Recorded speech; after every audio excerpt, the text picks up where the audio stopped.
Hello, ladies and gentlemen. Welcome back to American Truck Simulator. Today, we are on our way to pick up a job.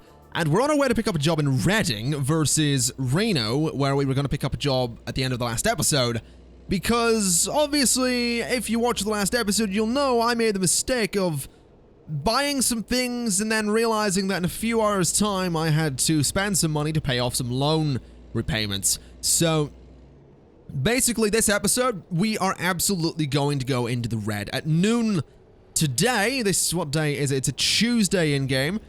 At noon, we are going to be paying about $7,500. You might notice, we don't have $7,500. So we're a little bit screwed in that regard. We are going to go into the red, like I said. But that's okay. I sorted all of the jobs in the freight market by price per mile and had it descending. So we've taken the job at the top of that list, which was in Reading, where we're getting, I mean, I can tell you if I go to the map, we're going for, not the top of the list, that was up in that was done in Fresno. We're getting $31.65 per mile. It's actually the same as the one in Fresno anyway, and it's going to Bakersfield. So we're getting a pretty decent job. In fact, Fresno is, yeah, it's not really near where we're going, to be honest. Never mind. Is there anything? No, there's nothing really down there. But yeah, we're going for this one here. It's going to get us $16,073 in the end, which will allow us to pay back more loan installments. It'll get us back in black. That's a song. It'll get us back in black, and we'll be good from there. I'm also speeding. Let's not be doing that. But yeah, that's what's going on today. And I think that's pretty... Oh, no, there is another change. I have turned off the fatigue simulation, which is the need for my driver to sleep. And I've done that because I figure it makes it easier for recording. It makes it a little bit better. You know, we're not rushing back and forth to sleep in different places. And I want to treat this a little bit more like I am the driver. I'm not playing a character, I'm playing myself. And when I'm playing this, I don't need to sleep. So I think having that simulation off is a good thing. We're gonna go from, you know, here on out, I'm the driver and I don't need to sleep however often the driver in this game needs to sleep. So I figure that's fair. That is actually something someone suggested in the comments of the previous episode. I was weighing it up going, should I, shouldn't I? I decided I should because I am the driver. I am the one who knocks. Basically. That's what it is. But yeah, let's I was gonna say I am the licker. That's something different. That's something entirely different. And to be honest, you probably shouldn't be the licker while driving a truck. So let's take that job and go. Oh, that's Breaking Bad references. Breaking Bad references in 2016. Is that something I should be doing? I don't know. Of course I get the truck that's in a bloody awkward spot. All right. It's back in, or the trailer that's in an awkward spot. I'm driving the truck. Let's go in this way. And then back it up. Just back it up. Just back it up. There we go. We're taking some oil. How many miles are we going here? Let's find out once I get the trailer. That's close enough. Let's go. We're going 500 miles. At least we're not walking it. That's probably for the... Proclaimers references in 2016. Again. Wait, it was the Proclaimers, right? It was 500 miles. I'm Gonna Be was by the Proclaimers, right? That's the... I think it is. I do... Why am I on the left side of the road? I haven't played any game lately where you drive on the left side of the road, so I'm not quite sure what I'm doing. That's an odd one. Anyway, we're going to be locked in at 55 miles per hour on this road until we get ourselves to a highway, which is fine by me. I don't mind cruising along at 55. It's unlikely I'm going to get above that anyway with this bloody trailer. So, I guess what we're going to need to do is get ourselves, well, even before we get onto a highway, I'm probably going to want to refuel because my, I am a little bit low on fuel. I'm not horrendously low on fuel, but I'm a little bit low on fuel. And I'm running a red light. Oh, forget it then. Right, I'm going to be even more in the black. The red, sorry. That's fine. Where's the cop? There's it right behind me. Right behind me, of course he is. Oh, it's gonna be a fun episode. It always is an American truck simulator. I'm bloody terrible at this game. I reckon before we turn left here to go onto the highway, we absolutely want to pull into this gas station and get some fuel. So let's just slink on in here. I feel like slink is a great word. It sort of describes anything that's like, it describes trucks, you know? Well, it doesn't really. It describes snakes, you know, because they sort of slink, they slither and slink about the place. That's what snakes do. But you know, I feel like a truck that's sort of weaving in and out of something is sort of slinking, you know? It's sort of slinking. Something else that obviously slinks would be a slinky. But okay, settle down, buddy. You go about your business. All right, you're letting me out. Thank you. You're a kind person. You know, for as far as a kind person that drives a camper van goes. But that's fine. Hopefully my trailer doesn't hit you. Good. All right, so we want to take a right onto the highway and get the hell out of Reading. So let's just do that. We'll go out wide a little bit so my trailer doesn't hit anything. Beautiful. We'll line up the camera, and I guess it's gonna be fairly open road from here.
You know, there really is something just much more pleasant about this game when you don't need to worry about having to sleep every few hours or so.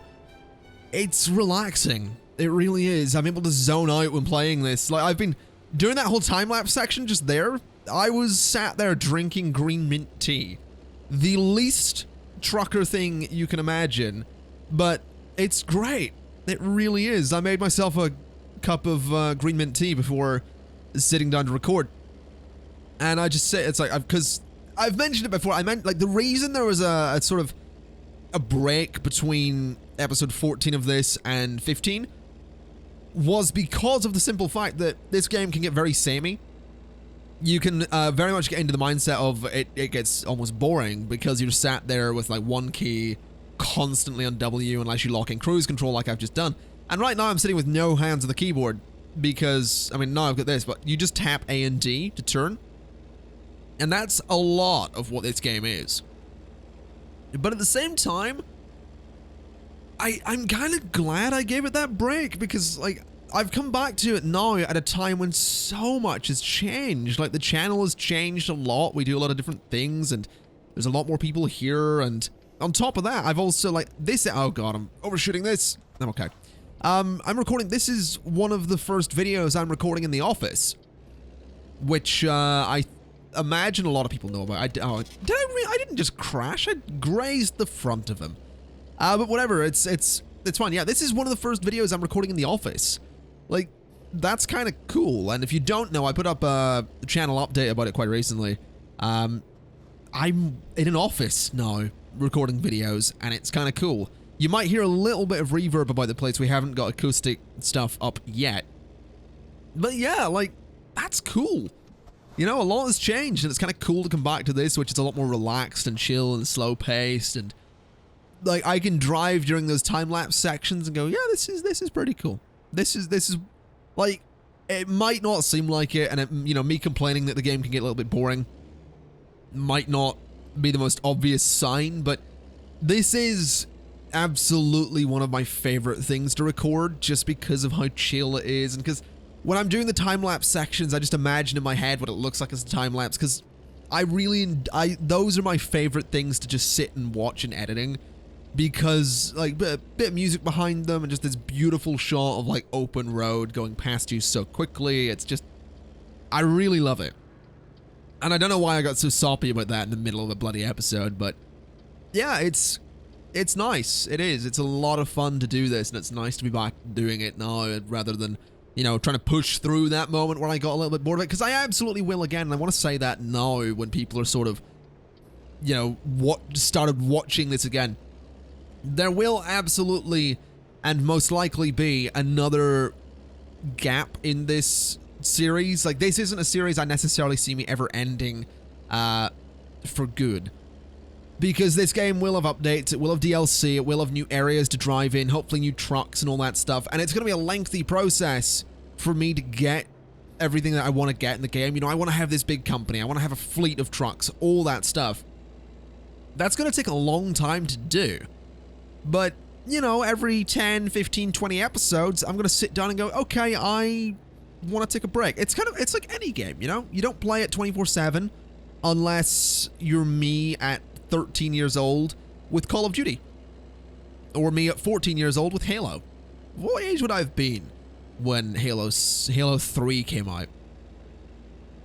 I don't actually know. It was 2007, I think, was Halo 3. Yeah, because Grand Theft Auto 4 was the next year. So 2007, I would have been, I think I would have been 13. I think. Yeah, I would have been I would have been 14 that November. So I would have been 13 when Halo 3 came out. Oh man, that's weird. I remember going to the midnight release of Halo. I've turned this into a podcast. I said I wouldn't do this.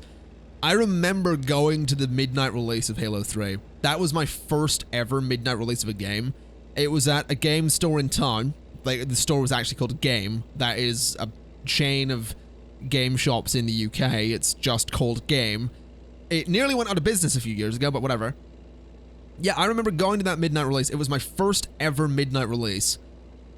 And I was queued outside for like 2 hours, and as soon as the doors open, the staff inside are blasting the soundtrack to Halo, and it was the coolest thing. Like, it really was. That was my first time I had ever stood in a crowd of people who were all gamers as well.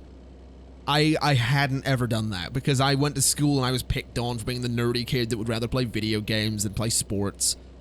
And that was the first time ever that I had people around me going like, oh, did you see this? You know, what did you think of that trailer? What did you think of this trailer? I'd say, oh, did you see this cool piece of marketing material? Did you see the videos they put out about it? Like, it was the coolest thing.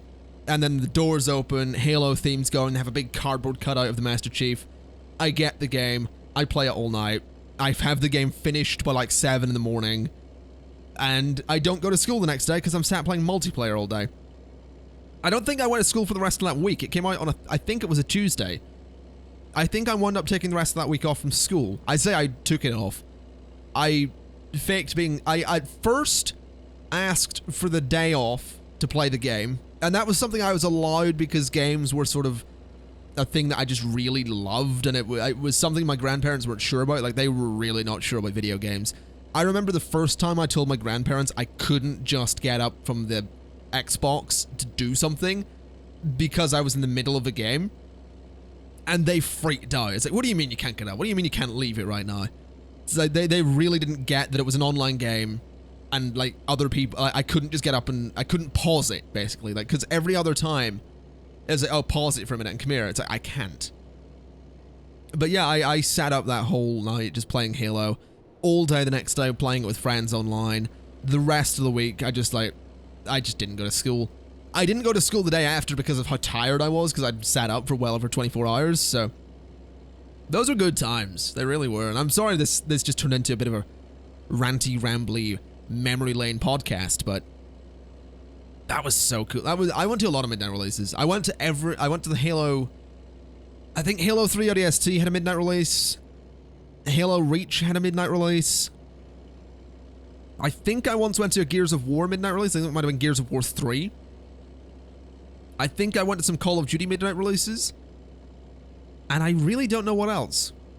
I really don't. I remember someone went to the midnight release of Halo 3, got the standard edition of Halo 3, and also bought, like, I think it was a copy of Just Cause as well. That was interesting. But yeah, man, I went to a lot of midnight releases. That's the one thing I miss so much with video, like brick and mortar stores. Like with everything going digital, I miss midnight releases so much. But at the same time, the joy of like preloading a game 3 days before it comes out and then just immediately hitting play as soon as it's available is worth it, I think. It's nice to not have to stand outside in the freezing cold for hours on end and then try and, you know, get it home and all that stuff.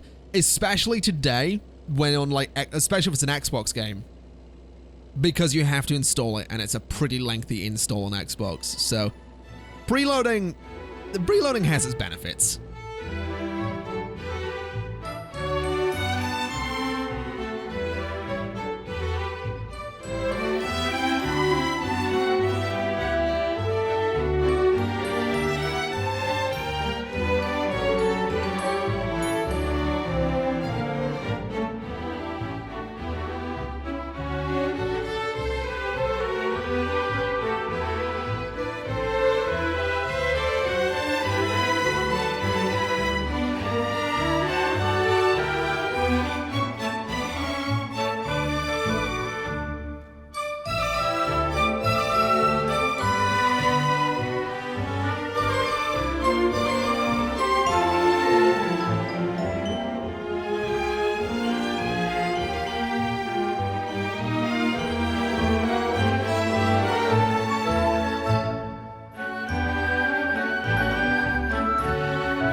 Well, here we are.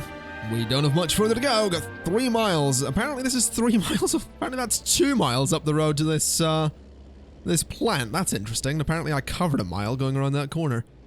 I think the scaling might be off a little bit in this game in a few places. Just maybe. It's a possibility that it's a little bit weird, but that's fine. Let's go ahead and handle job delivery. Where would this be going? Are we going in there? Nah, let's forget it. Let's just get 15 bonus XP rather than trying to go for anything else. That seems like the best bet. Let's go to this view and swing around here just a little bit. Nice and easy does it. Bit of bonus XP for this. Should be nice. Now we just line the truck up and we should actually be pretty much set. Yeah, hold on, back it up a little bit. We good? Nearly. Back it up a little bit more. There we go. Press T and job done. Beautiful. So that's $16,073. I'm a level 9 enthusiast. Well on our way to level 10. New upgrades available too. Got some new mud flaps. Got what is my truck? My truck's a Kenworth. Got a sun visor. Got some green paint. Got new engines. Got some door handles. I don't know if that's for my truck. Got some, yeah. I like it. I do. I might get the SCS mud flaps. Who knows? Might get that blind mount visor. Possibly. What do they get? Door handles. Exclusive mud flaps. Sun visors, paints, all that stuff. Fair enough. And new screen. Oh, wait a minute. Emails. This will just be from the bank, won't it? Yeah, your account is overdrawn, followed by overdraft settled. Okay. I didn't want to look at profiles. I wanted to look at skills because I do have a skill point to spend. We could look at hazardous cargo. We could look at deliveries up to 1,000 miles, where we get 15% higher reward for distances longer than 650 miles. High value cargo would be higher reward for high value deliveries, more higher rewards for fragile. 3% higher. Oh, so this we can unlock important deliveries. Okay, that could be interesting. I'm curious. Does that unlock anything? No. I'm going to unlock that. I didn't realize that actually unlocked important deliveries. So we're going to have a look at that. Let's go to the job market. Let's go to the freight market. Do we have any important deliveries? I don't know. I really don't. What do we have in Barstow currently? We have this one going to Santa Cruz. We have this one going to Reno. We have this one going to Reading. I really don't want to go back to Reading. Not that many, basically. What about Bakersfield? We do have some dynamite for $20,000. That's a pretty good one. What if we click off of that? What's the best one at the minute? If we look at price per distance, just highest price is currently that over in LA. Going to that, apparently. Okay. You know, this map bodes well for the future. I really hope we start seeing more of this map get filled out eventually. But I really don't know. I reckon I might go for the dynamite from Bakersfield. Although it expires soon, and I assume it's right here. So let's set that as our GPS destination. I imagine it's like right here. Yeah, it's just over there. So that'll be nice. It's a nice, easy job. The trailer is, I assume, just over... Yeah, there it is. So if we just swing the truck around, we can grab this job. And it's not necessarily a just-in-time delivery, but I will absolutely take $20,000 for this job. So we want dynamite. We could get that one going to LA, but we'll take this one. Expires in 51 minutes. So that's for the best. Let's back the truck up, and go get some dynamite. 645 miles. That's what we're going to be covering here. This is going to be fun. 645 miles. Oh boy. It's estimated tomorrow at 12 noon. That's fair enough. At least we do have more than enough money to pay off tomorrow's loan installment, which will knock us down to, oh god, 6,000 roughly, and then we're going to be sitting on $26,000. To be honest, we will be there before noon tomorrow, so we will be there before our next loan installment comes out. So at some point, briefly, we'll be sat on $33,000. This is assuming that A, I don't crash, and B, I don't run any red lights, and then C, I don't speed, and D, I abide by every single road law that is in existence and drive like an actual, regular, normal, decent, law-abiding citizen. So what I'm saying is that I'm probably not going to have $33,000. Hopefully at least 30. I don't intend on spending $3,686 on fines and you know, breaking the law. But I'm a bit of a baller. So, you know, anything can happen.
So I almost drove straight past this place, which would have been a bit of an issue since I kind of really need fuel. So let's just stop the engine and fill the tank, shall we? Yeah, we were ever so slightly running low, which would have been dreadful. I can safely say that running out of fuel is never a good thing in this game. It really isn't, because it's just a pain, really. So, I guess now what we need to do is sort of swing the truck around, because I came in to that garage the wrong way. So I need to swing the truck around and get it back onto the main stretch of road. There we go. Excellent. Okay, so I guess now all we really need to do, I mean, we're pulling onto a highway briefly here, but my issue is that we're not pulling onto this highway for long. We're pulling onto this highway for a tiny, tiny little stretch of it. And then we're off on our way again to the middle of nowhere by the looks of it. Looks like we're taking some little back road. Please don't crash into me. Please don't let anything crash into me here. Alright, I can't really see. It doesn't look like anything's coming up that side, so let's pull over into that lane. And, I mean, we are able to go 80 miles per hour now, though. So I can only assume we are, in fact, in Nevada. And look, yeah, another truck's just pulled out onto that road. So we are definitely in Nevada. But we still have 344 miles to go. And 8 hours and 15 minutes. So this is going to take us to wherever we're going. That place with the W's and whatnot. It's like a Welsh name. Except it's not got a bunch of Y's in it. Yeah, we're going... When it... I'm not even going to... Whatever it's called, we're going there. It's gonna be great. Oh, I love going to places where I can't pronounce the name. It's my favorite thing.